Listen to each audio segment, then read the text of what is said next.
YouTube family नमस्कार सर्वांना. कसे सर्वजण बरं आहे ना? बरंच असावं. काय नाही म्हणलं, चला आज घरी आहे, दाजींच्या कामावर जाणार आहे, कामावर जायचं आहे, त्यामुळे म्हणलं आता स्वयंपाक थोडासा राहिला करायचा. चपात्या झाल्या, त्या भाजी करायची. ही बघा, काल रानातनं भाजी आणली होती दाजीनी. इथं शेजारीच शेजारी रान होतं, ती दाजीनी भाजी आणली होती. ही शापू आहे, ही पालक आहे, ही कोथिंबीर आहे. आणि त्या दिवशी टमाटी तोडाय गेली ती तुम्हाला तर माहीतच आहे. मग त्यांनी ती टमाटी दिली होती. हे बघा टमाटी, कशी टमाटी ती मस्तपैकी टमाटी येते. आज हीच विकत घ्यायचं म्हणलं तरी 50 ते 60 रुपये लागतात. पण शेतकरी देतो, भरभरून देतो, पण त्याच्या मालाला दरच नसतो. काय करायचं. एक साल त्यांनी बाग लावली होती, पण खूप छान आली होती त्यांचीच ती बाग.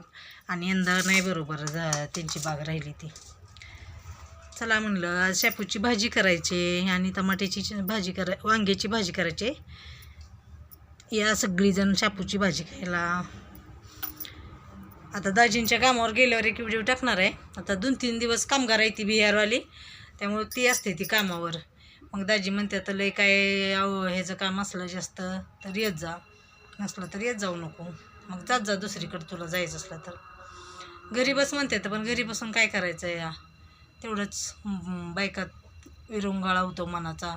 घरात बसून काय उपयोग नाही ना.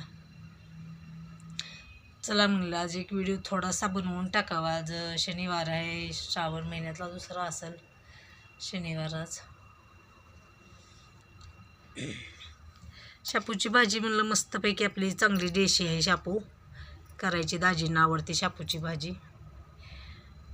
शेतकरी भरभरून देतो, पण शेतकऱ्याच्या मालाला भावच नाही. रानात कामाला बायका गेल्या तर सगळ्यांना मनसुक्त भाजीपाला देतो, पण मार्केटला गेलं का त्याच्या भाजीपाल्याला दर नाही. त्या शेतकऱ्याने करायचं काय? लई शेतकऱ्यांचं अवघड जीवन आहे. व्हिडिओ आवडला तर लाईक करा, शेअर करा आणि सबस्क्राईब करायला विसरू नका.